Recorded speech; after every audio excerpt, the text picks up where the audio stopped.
Hello दोस्तों, मैं हूं अभिषेक राठौर और स्वागत करता हूं आपका एक बार फिर से YouTube के सी ट्यूटोरियल में। आज बात करूंगा मैं आप लोगों से वॉवेल और कॉन्सोनेंट के बारे में। तो आप सभी लोग ये तो जानते ही होंगे कि हमारे वॉवेल्स क्या होते हैं और कॉन्सोनेंट क्या होते हैं। देखिए, हमारे जो वॉवेल हैं वो A E I O U 5 रहते हैं ABCD में, और बाकी के जितने होते हैं वो कहलाते हैं हमारे कॉन्सोनेंट। तो अगर ऐसा कुछ एक प्रोग्राम बनाया जाए जिससे कि हम कोई भी एक कैरेक्टर को इनपुट करें और हमारा कंप्यूटर जो है वो ये फाइंड कर दे कि ये वॉवेल है या कॉन्सोनेंट है, तो इसी प्रोग्राम को हम बनाने के लिए चलते हैं एक बार टर्बो सी की स्क्रीन पर और देख लेते हैं किस तरीके से प्रोग्राम रहना है और कैसे करके ये वर्क करता है। तो चलिए मैं ले चलता हूं तो मैं अपनी कंप्यूटर की स्क्रीन पर।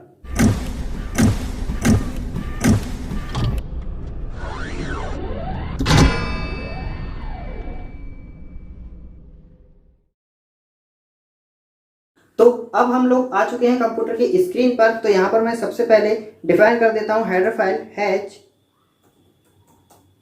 इंक्लूड stdio.h, और इसी तरीके से जो हमारी दूसरी है हैच इंक्लूड conio.h। इसके बाद हमारा एक मेन फंक्शन जो कि रहेगा void main।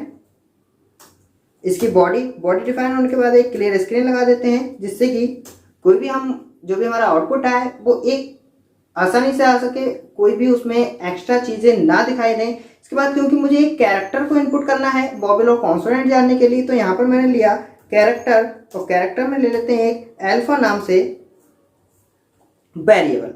अल्फा नाम से जो हमने ये वेरिएबल लिया है, इस वेरिएबल में एक को हमें इनपुट कराना है। इनपुट कराने के लिए पहले एक मैसेज दे देते हैं print F enter any character, और इसके लिए करा लेते हैं स्कैन एफ %c, क्योंकि डाटा टाइप हमारा इंटीजर है, किस में जाएगा एंड अल्फा।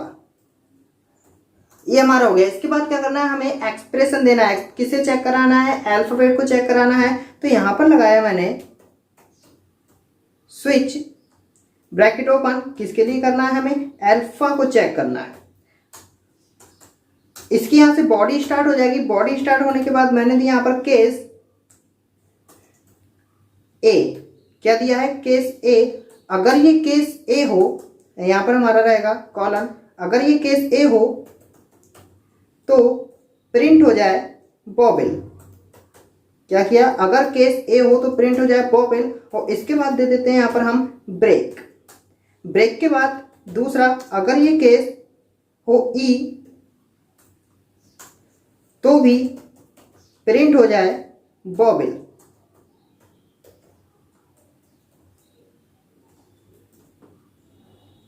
और इसके बाद भी दे देते हैं हम ब्रेक। ब्रेक इसलिए दिया जाता है कि जैसे ही ई देंगे वॉवेल के बाद, वो प्रिंट होने के बाद रुक जाए, सब कुछ आगे का प्रिंट ना हो, इसलिए यहाँ पर दे देते हैं हम ब्रेक। इसी तरीके से हमारा नेक्स्ट रहेगा, अगर ये केस हो आई तो भी प्रिंट हो जाए वॉवेल।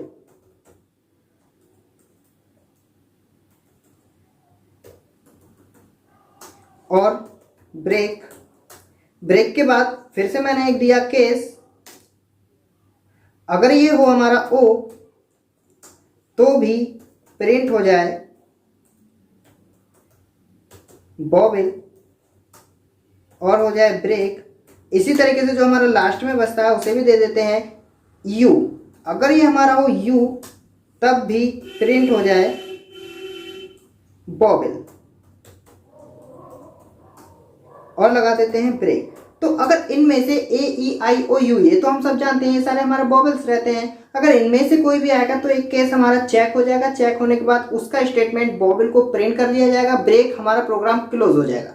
अगर बात ये आती है कि हम इनमें से कोई भी ना दें तो हम लगा देते हैं डिफॉल्ट में, क्योंकि हमें ये पता है कि जो डिफॉल्ट में रहने वाला है वो डिफॉल्ट का जो होता है, जब कोई भी केस मैच नहीं होगा तो डिफॉल्ट के स्टेटमेंट को एग्जीक्यूट करा जाएगा। तो उसके बाद हमारे जो भी कैरेक्टर बचते हैं वो कहलाते हैं कॉन्सोनेंट। तो मैंने क्या किया, यहाँ डिफॉल्ट में लिख दिया है कॉन्सोनेंट। इसकी बॉडी को क्लोज कर देते हैं और लगा देते हैं गेट सी एच, जिससे कि आउटपुट हमारा रुका रहे और ये मेन की बॉडी भी क्लोज। ये प्रोग्राम बन गया। अभी इसे एक बार रन करके देख लेते हैं। Ctrl+F9, एक एरर आ रही है। यहाँ पर मैंने कॉलम लगा दिए हैं, सेमी कॉलम लगेगा। Ctrl+F9, एरर्स हमारे 0 हैं, मैसेज प्रिंट हो रहा है, एंटर एनी कैरेक्टर। अगर मैंने दिया है यहाँ पर ए तो आ जाएगा बोबेल। फिर से रन करके देख लेते हैं। अगर मैंने यहाँ पर दिया है ई तो भी आ जाएगा बोबेल। रन करके देख लेते हैं। अगर इसके अलावा मैंने कुछ और दिया एच तो आ जाएगा हमारा कॉन्सोनेंट, और अगर मैंने यहाँ पर दिया है आई तो आ जाएगा हमारा बोबेल। तो ये हमारा इससे होता क्या है कि केस ए को चेक करेगा। अगर ए है तो बोबेल, अगर मैंने ई दिया तो बोबेल, आई दिया तो बोबेल, ओ दिया तो बोबेल, और नीचे जाकर अगर हमने यू दिया फिर भी बोबेल आ जाएगा। अगर इन सारे केसों में से मेरा कोई भी एक भी केस सही से मैच नहीं हो पाता है तो लास्ट में हमारा जो डिफॉल्ट में कॉन्सोनेंट दिया गया है उस डिफॉल्ट के कॉन्सोनेंट को आउटपुट कर दिया जाता है, और इस तरीके से हम आसान तरीके से प्रोग्राम को बना लेते हैं। तो उम्मीद करता हूँ दोस्तों आप लोगों को ये वीडियो मेरी पसंद आई होगी। मैं अभिषेक राठौर मिलता हूँ आपसे अगली वीडियो में एक और नए एग्जाम्पल के साथ। जब तक के लिए जय हिंद, जय भारत।